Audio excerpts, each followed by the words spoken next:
Good morning friends. இன்றைக்கி கம்பு வச்சு ஒரு ஆரோக்கியமான ஒரு லட்டு தான் இதில் சேர்ப்போம். அவ்வளோ ஒரு சத்து இருக்குது ஃப்ரெண்ட்ஸ். இதில் ப்ரோட்டீன் அவ்வளோ இருக்குது பார்த்துக்கோங்க. இது வந்து ஒரு கடாயில் போட்டு நான் ஒரு 1/4 கிலோ எடுத்திருக்கேன். கடாயில் போட்டு நல்லா வறுத்துக்கணும் ஃப்ரெண்ட்ஸ். அதுக்கப்புறமா வறுத்து எடுத்து மிக்ஸி ஜாரில் வச்சுருங்க. அதுக்கப்புறம் இந்த பக்கம் வந்து கடாயில் வந்து நல்லா ஃப்ரை பண்ணி கடாயில் கொஞ்சம் தண்ணி ஊற்றி அதில் நாட்டு சக்கரை எவ்வளோ தேவையோ இனிப்புக்கு தகுந்த மாதிரி போட்டு அதில் என்ன பண்ணிடுங்க, நல்லா காய்ச்சி எடுக்கணும் ஃப்ரெண்ட்ஸ். அதில் கொஞ்சம் உப்பு உங்களுக்கு தேவையான அளவு போட்டுக்கோங்க.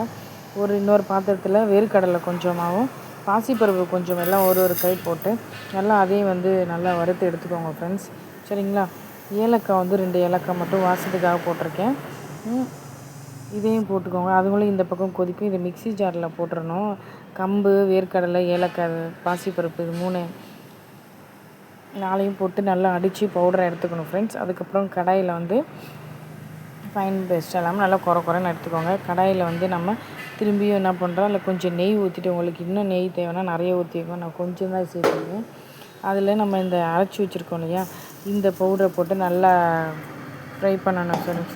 நல்லா வறுத்து எடுங்க. பத்தலைனா கூட நீங்கள் இன்னும் கொஞ்சம் நெய் போட்டுக்கலாம், இல்லை பட்டர் கூட போட்டுக்கலாம். அதில் நம்ம காய்ச்சி வச்சுருக்கோம் இல்லையா நாட்டு சக்கரை அதையும் அதில் போட்டு நல்லா பிசைஞ்சு உருண்டைகளாக எடுத்து வச்சு சாப்பிட்டோன்னா அவ்வளோ நல்லது ஃப்ரெண்ட்ஸ். இந்த லட்டை கண்டிப்பாக நீங்கள் ட்ரை பண்ணுங்கள், கம்பு லட்டு. Thank you friends.